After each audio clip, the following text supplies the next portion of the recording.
तर करुणा मुंडे यांनी धनंजय मुंडेंना घर देण्याची ऑफर दिली आहे। सरकारी बंगला सोडा, हवं तर माझ्या घरी येऊन राहा अशी ऑफर करुणा मुंडे यांनी दिली आहे। मंत्रिपद सोडल्यानंतरही मुंडेंनी सरकारी बंगला रिकामा केला नाही। असं खोटाड्या, ऐसे झूठ बोलणारा, खोटी ऐसे वक्तव्य करणारा असे व्यक्तीला आमदार पण कसं रेहू देऊ शकता हे लोक? मला तो एक वाटत नाही। आणि लोकलाज सगळी सोडली आहे। आणि मी एकच बोलते, अजितदादांनी हात जोडून विनंती करते, लवकरच लवकर बंगला तुमच्या ताब्यात मध्ये घेण्यात यावे। पण तुम्ही सांगितलं की त्यांच्या 2-3 ठिकाणी घर आहे, तुम्ही जिथे राहतात ते पण त्यांचेच आहे ना? हा, माझं घर पण त्यांच्यात आहे, ते येऊ शकतात। आणि असं नाहीये की राजश्री जे आहे त्यांची तिकडची जे दुसरी बायको आहे त्यांच्या माझ्या काय चांगला नाहीये, तिच्या आणि माझ्या खूप चांगला आहे अगोदरपासून।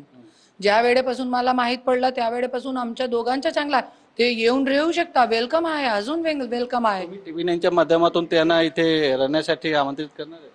हा धनंजय मुंडे, तुला झूठ बोलण्याची गरज नाहीच आहे। तू जे माझा फ्लॅट आहे ते पण तूही घेऊन दिलेला आहे, जसं तू सांगताय माझा पण पैसा लागलेला आहे याच्यामध्ये।